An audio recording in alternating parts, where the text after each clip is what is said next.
Scott, how are you, man? Hey Dan, I'm doing great. How are you?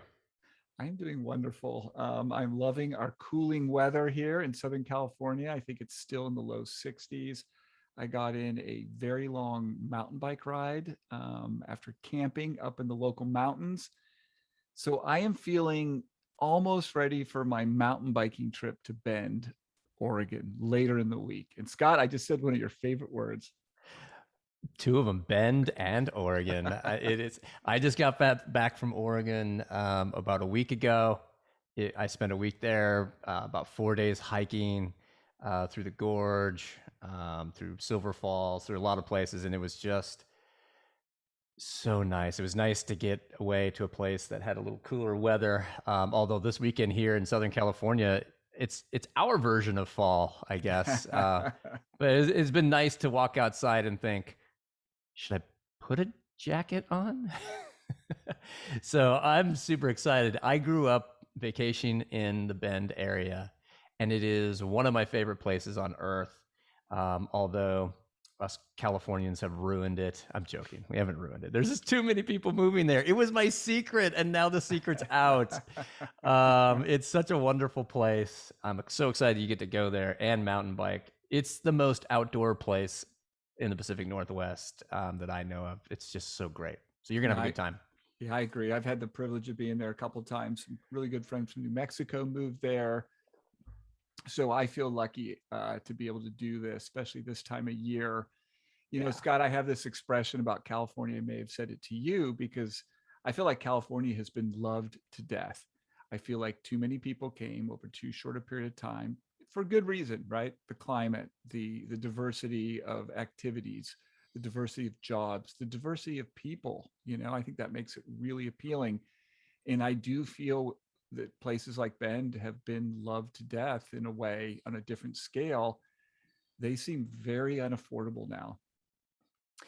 I was blown away um, by the housing prices, both in Oregon, in Portland, and then looking at Bend as well. I mean, I just was shocked. I mean, the house that I grew up in is more expensive than the house that I live in now, and it's not as nice of a house. It's not even close.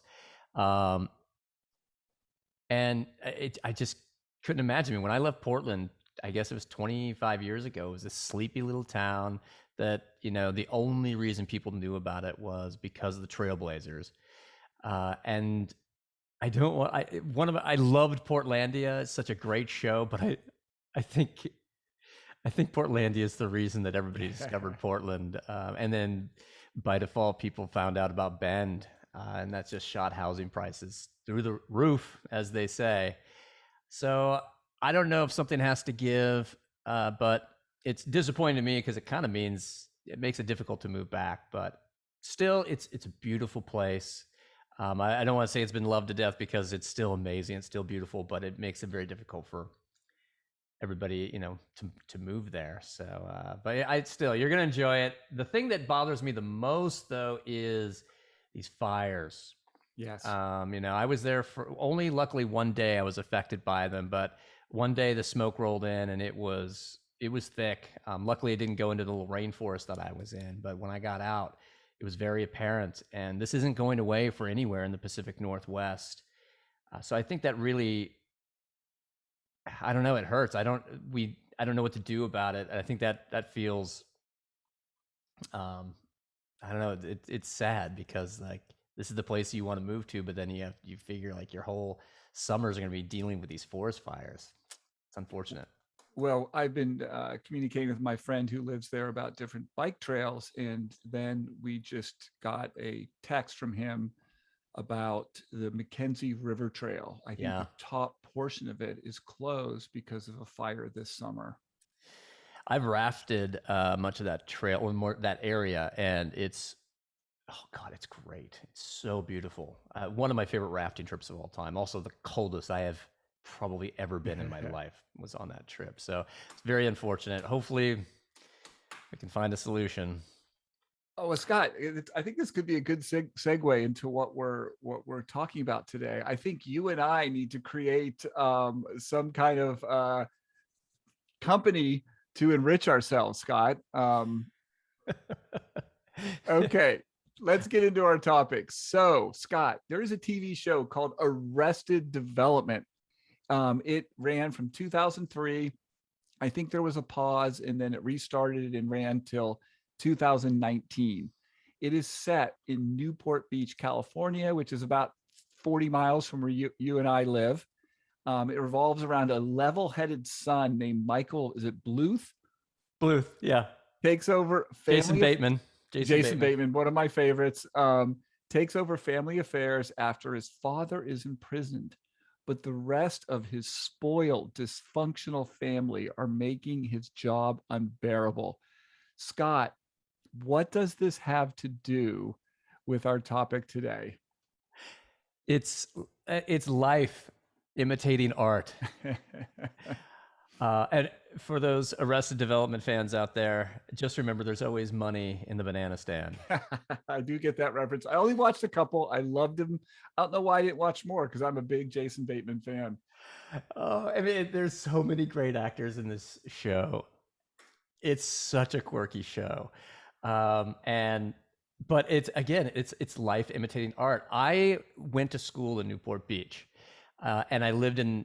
My wife taught in Newport Beach for 5 or 6 years. When her first teaching job was in Newport Beach, Newport Mesa Unified School District, and we lived not too far from there. We lived in Santa Ana for a little while, and then a place called Aliso Viejo, and so like it was kind of fun watching the TV show because I've been to all the places in it. And now watching this TV show in some ways come to life is sort of interesting. So what are we talking about, Dan?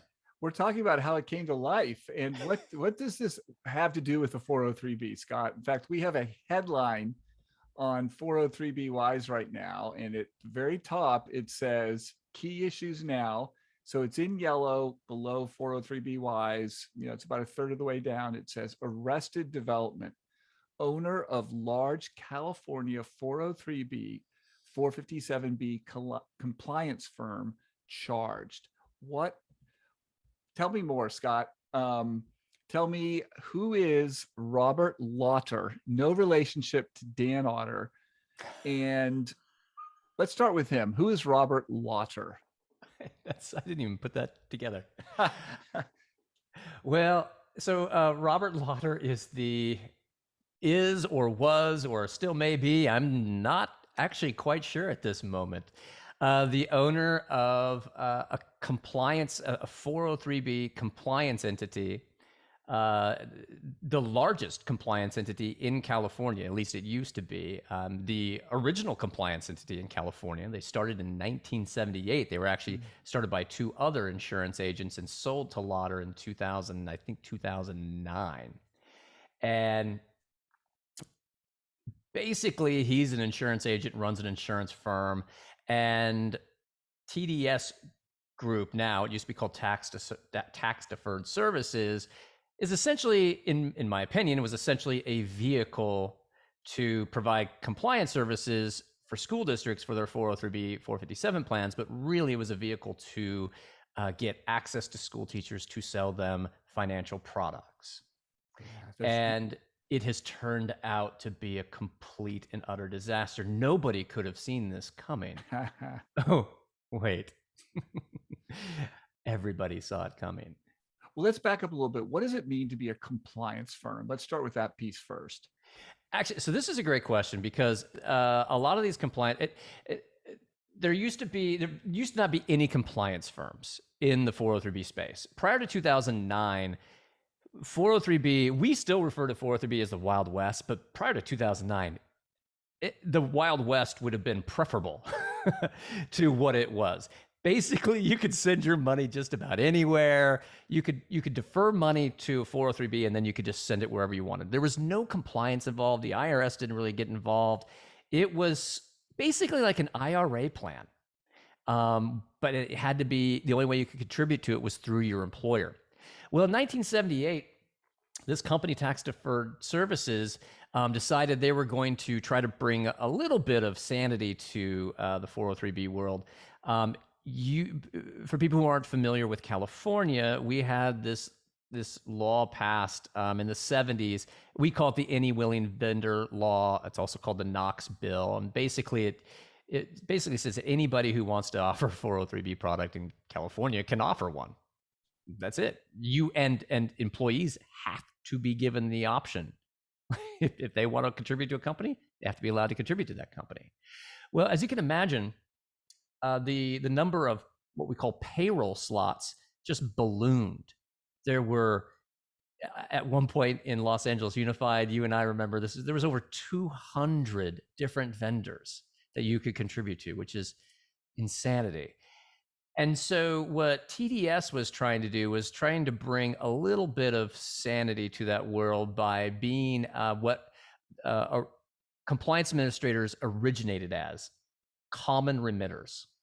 So all compliance administrators, and I'll get to what that is in a minute, originated as what we call a common remitter. This was the main function of these entities, was to essentially allow the school district to send one check to a company, and then that company would make sure that all of the other vendors got the right amount of money. So basically, someone just makes a salary deferral from their 403B, and the school district just adds all of their employees up, how much was contributed, sends that one check to this entity, the common remitter, and then the common remitter sends individual checks to all of the individual vendors. So that way the school district didn't have to do all that and reconcile all that. And so that was a pretty good service that was offered by this entity. But the true purpose of providing that common remitting service was to get in with the school district, look like you're endorsed by them, and then allow your agents to sell products, sell 403B products. And so you got a lot of common remitters across the United States during those years who were just there to gain access and to sell products. And that's how they made their money. The common remitting services were free. So if you're a school district and you need these services, your recommendation would be hire a firm that just does the compliance, right? Don't let them be a firm that also has a relationship with financial firms, or worse, sells their own products. That is what I would recommend, although that's getting very difficult these days. And we'll explain why that is in a minute. But common remitters evolved into something else. In 2007, the IRS decided that the Wild West of 403Bs needed to change. They needed to get these under control and have them operate as plans. And so they issued new regulations that were to go into effect January 1st, 2009, I think. And at that point in time, school districts had to operate their 403B under a written plan and according to a whole set of rules and regulations that the IRS put forth. School districts immediately realized they were not going to be able to do this. And so that spawned essentially a whole new industry of compliance administrators, and turned common remitters that had existed at the time, which this is weird, but a whole bunch of common remitters that existed at that time are all going to weave themselves into this story. Tax Deferred Services is one. Omni was one. We'll talk about them. TSA Consulting Group out of Florida was one. They all evolved into actual compliance administrators, entities that would keep your plan in compliance. They'd write your plan document. They would usually handle the money. They would approve distributions. They do all the work on behalf of the school district. Some of these administrators did it purely for a fee, and all they did was compliance. A lot of these administrators also used that relationship to sell products. Well, there was one other thing that happened here in California back in 2002 that you and I were involved in. We helped pass a bill called AB 2506. And this bill basically created this amazing website we call 403B Compare. And we also passed another bill a couple years later, AB 2462, which created essentially the separation, or required the separation of sales operations from the compliance operations. If your company also sold products or employed agents who sold products, they had to be kept separate from the compliance. They were not allowed to share information. Compliance was not allowed to share names, addresses, phone numbers, email addresses with the sales organization. Now, I don't believe that actually stopped any of these entities from doing that. But you need to know that, because that is part of what has happened, apparently, allegedly, here with Robert Lauder and the TDS group. All right, Scott, great detail there on the insane machinations of the 403B. Three things I want to touch on and see if I can remember the three things. Number one, another thing that made that 1970s era legislation you talked about so pernicious is that it prevented school districts from putting their plans out to bid. So a California school district cannot do what any corporation in the United States can do and put their 401k plan out to bid and select one vendor.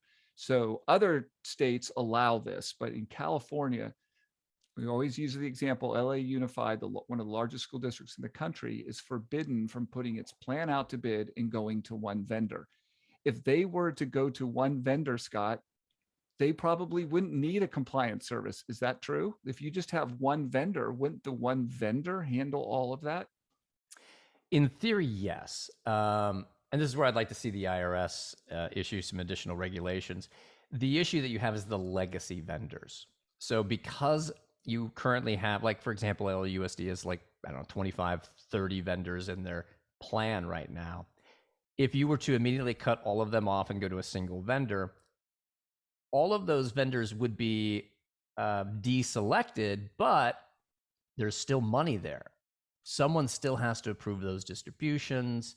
Someone still has to approve loans. So technically, there is still a job for a compliance entity. However, that can usually, it's a very different job than under just a typical multiple vendor. And eventually those vendors will, since no new money can go to them, eventually those will go away and a single vendor will no longer need that compliance entity. So yeah, in theory, you don't need a separate compliance entity when you go single vendor. In practice, you do, at least for a while. All right, Scott, I appreciate that extra information. I remembered the third thing. When you said we passed California legislation, you're talking about the state of California, not you and I. I just want to say that. Yeah. Well, we had a hand in it, and so did Steve Shulo. Yeah. And CalSTRS was heavily involved. I mean, I wrote AB 2462, much of it. So we had a pretty big hand in it. No, we did. And that was awesome. And I think Sandy Keaton played a role, and there were others. Ed Durman, yeah. Yeah, just so many fantastic people we've had the distinct honor of getting to know. Okay, Scott, let's bring it back to Robert Lauder in TDS Group. What happened to Robert Lauder relatively recently? Well, in November 24th, 2020, Lauder and a colleague of his, Charles Major, were arrested, both on securities fraud and burglary. And I'm reading this from the insurance department's release, after allegedly defrauding more than 20 victims out of $4 million. Well, come May 17th, 2021, the Department of Insurance announced that more charges were filed. And then a couple weeks ago, September 13th, there was supposed to be a hearing. Lauder was supposed to have a hearing, so was Major. And instead of the hearing, well, I'm sure the hearing happened, but at the hearing, they got hit with additional charges. The additional charges include counts of securities fraud violations with aggravated white-collar and financial elder abuse enhancements after allegedly defrauding an additional 23 victims. The collective loss from Lauder's and Major's alleged fraud is more than $10 million from 64 victims. So how did they find these victims is the question. And part of this is laid out in according to the insurance department. So Lauder owns There's a lot to this. We'll link to this latest press release, and it's all, as Dan said at the top, it's right on our website. But basically, Lauder owns, in addition to TDS Group, he owns RA Lauder Insurance Marketing. And they basically used this entity to find victims. So they would scan through their list of clients to find people that they thought would be good to sell securities of a private company that they created. There's two companies. I won't get into the names of them, but they were basically selling private securities that they shouldn't have been selling, and they were misleading people as to the financials in these companies. But the business was R.A. Lauder Insurance Company. It was doing business under TDS Benefits and Insurance Services. So here you have a situation where you had the name TDS Group and TDS Benefits. They were meant to look the same. People were meant to think that they were talking to someone who was affiliated with their school district, had been endorsed by their school district, and so they should be trusted.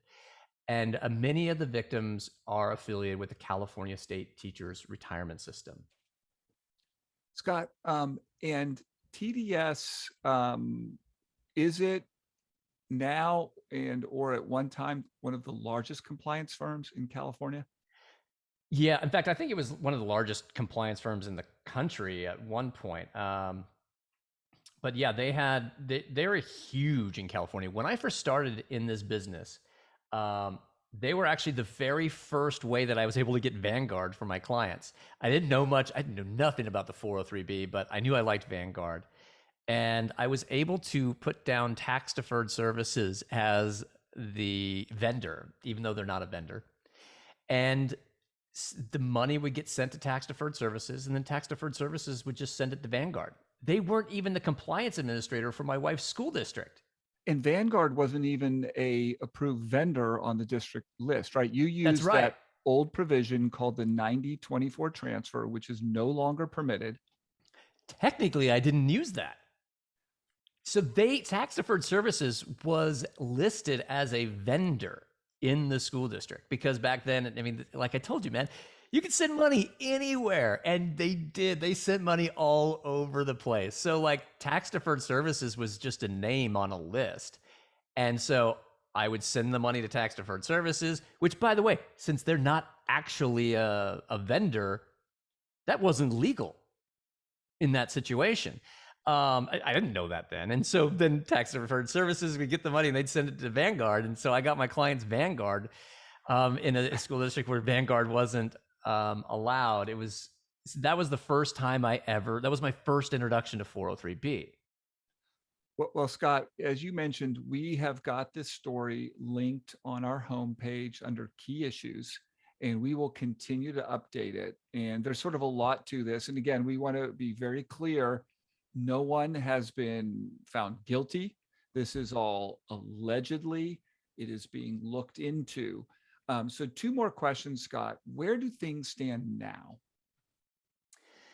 Well, it's hard to say because you've got two different things going on. You've got the TDS group, which is this compliance entity, and then you've got Lauder, and who, as far as I know, still owns TDS group.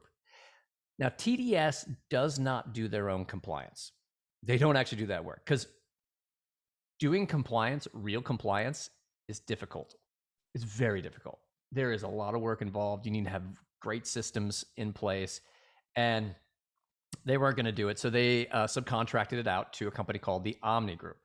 I'm very familiar with the Omni Group because when I was with CalSTRS and we created the compliance entity with CalSTRS all those years ago, originally Omni was the compliance administrator that we chose. We then changed over to TCG.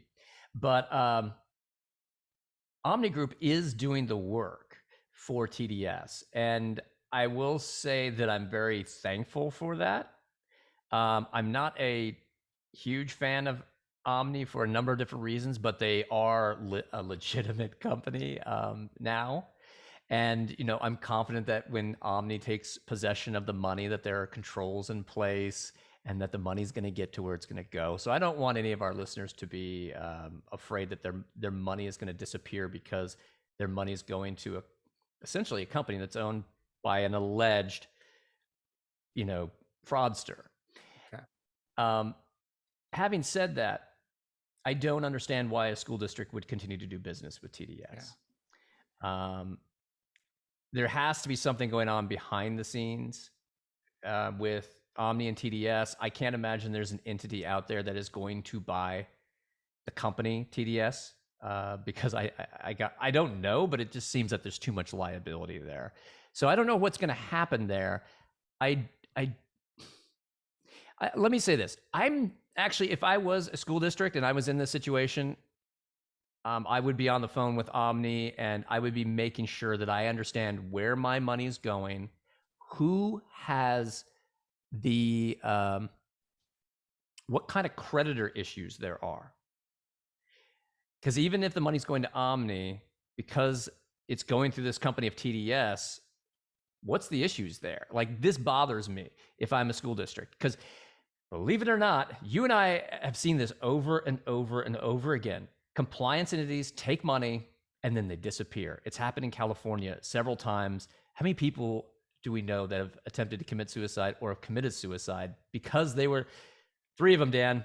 We've met 2 of them. You you took a private jet with one of them. Yeah, that's true. That was a wild experience, Scott. Wild experience. There's just so many crazy things that have happened here in California with compliance entities that I would want to be safe, more safe than sorry. And I feel like Omni has gotten in the middle of this. And so, I mean, they've got their work cut out for them. I'm not here to cast aspersions on Omni. I think I'm glad that they're actually involved, because that means there's not some crazy person behind the scenes trying to keep too many balls in the air, right? But I also am concerned for the money that the school district really needs to make sure that money is not going to, end up in the wrong place. And I think Omni probably has this taken care of, but if you're a school district, you really need to reach out to Omni and get documented evidence of how your money is safe and secure. And I'm sure Omni is trying to figure out how they can extricate themselves from TDS and maybe take over these accounts. I don't know. But that bothers me as well, because Omni is owned by a company called U.S. Retirement Partners, and that company just bought TSA Consulting Group. Omni is huge. TSA Consulting Group are huge. They're now under one banner. They're now under one company. And now they may get access to another huge compliance administrator here in California.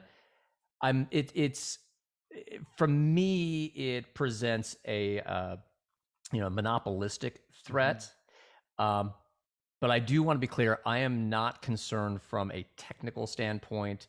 I don't think Omni is sound from a money standpoint. They're going to do a good job for compliance, but I do have some real issues here. I'm concerned for the marketplace that it's getting very monopolistic.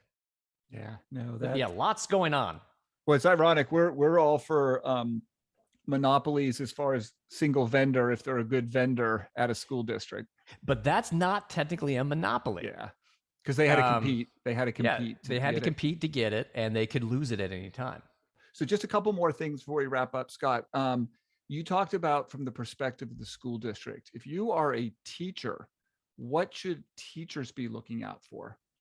Well, I think the teachers should be reaching out to the school district, voicing their concerns, and getting those concerns addressed in writing. An email's fine, and understanding the chain of custody.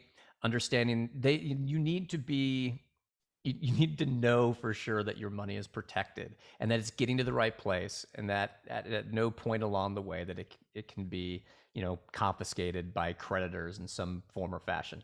And again, I don't think that is an issue. I think Omni is pretty good at this, but I just don't like that TDS is still involved because of what's going on with Lauder. We can't say that he's going to be found guilty. We don't know. But these allegations are, they just keep adding more and more to this, and it does seem that there's something there. And Lauder has threatened to sue me in the past for simply asking questions about his compliance entity. They're famous for selling. I won't even get into it, but a lot of our teachers, on like almost every other month, my wife gets emails still from TDS Group soliciting teachers for their business. Before this, you shouldn't be doing business with them. I don't think you should have been. They're not fiduciaries. You shouldn't be doing business with them. You shouldn't be giving them your 403B money. And especially after this, you should not be doing business, in my opinion. I just can't imagine why you'd want to give your money to an entity that is, their head is involved in this. And I can't imagine there's agents are going to stick around for too long. Scott, if they were to run a banana stand, would you trust that? I wouldn't even trust them running a banana stand. Again, that's my professional opinion. But again, I didn't trust On these banana people. stands? All right, Scott, final word here. What else do you want people to know? And again, we will continue to cover this. In fact, it's linkable on our homepage. Well, I think it's just a cautionary tale. This is what goes on in a lot of places. This is why there should be a separation of the compliance entity and sales, and why there really shouldn't be any sales going on from your compliance entity. It's not what they should be doing. You should be suspicious of it. But I guess the overarching thing is, because we got people who are not in California listening to this as well, is just be suspicious. Be skeptical. Continue to be skeptical. We had a gentleman on our Facebook group who was very unhappy about Chicago Public Schools. Evidently, they were going single vendor, and the vendor they chose was AIG. But they didn't release any details, and he was very unhappy about it. And I understand why.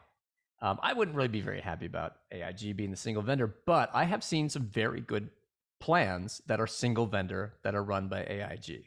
If it's managed by the right people and done right, it's okay. But what I love about this gentleman, is that he's super skeptical of this. Even when I am on there saying, hey, it's going to be okay. We're going to look into it. We're going to make sure it's okay. This is what you should look out for. And he's still super skeptical, and I love it.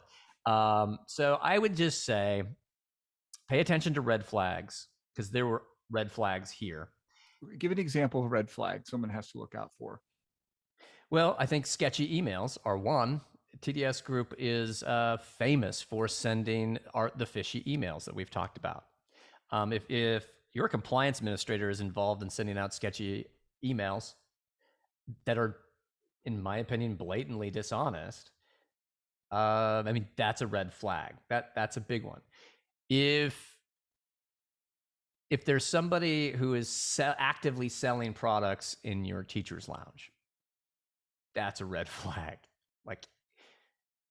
Professionals don't go sit in teachers' lounges. They don't have time. I don't have time to sit in a teacher's lounge. During the day, that doesn't even make any sense. If someone is buying you lunch, buying you breakfast, that kind of stuff, you should be skeptical of that. Those are red flags. That's a good start. If someone, and this is specific to Lauder, if you've been identified as a kind of a special investor, if this person reaches out, it's like you qualify for an investment that most people don't qualify for, maybe your height net worth, and they are selling you securities that are, so securities, they're selling you stock in a company that they run, or that they're affiliated with, or that they receive money for putting you into. The biggest red flag of all. That's maybe it's not a Ponzi scheme, but you really don't want to stick around to find out, because that's what's happened here. They were selling stock in a company that evidently did not have the financials that they said they had. And so that's a big red flag. And it happens it happens more often than you would think. And I want to point out one other thing. I'm a registered investment advisor. There are registered investment advisors who do the same thing. Now it's very small portion of them, but it doesn't matter whether they're an insurance agent, a broker, or a registered investment advisor. Be skeptical. Yeah. It's so frustrating because the 403B is already so little known by the people going into the profession that are covered by it. And then if they get wind of stuff like this, they probably get paranoid and maybe don't want to contribute at all. And so we've said many times, we think every teacher should have a Roth IRA for many reasons. It's great to save after tax money, and you can use any vendor you want. You want Fidelity Investments, you can have them. Vanguard, all these good companies, um, and continue to pound your school district to offer companies like that and go to a single vendor or maybe a handful of really good companies. Yeah, you nailed it on the head. And we often get criticized for being negative on the industry and exposing just the crap that goes on. And well, you're the one that's suppressing participation rates. But no, I mean, participation rates have always been low. They were low before you and I got into this biz. And you know how you get participation rates up? Confidence and trust Yeah. and honesty. If you can run a program that is honest, straightforward, simple, and transparent, that's going to produce confidence, and that will help participation rates. So yeah, no, we're trying to clean this up, and things aren't going to get better until they do get cleaned up.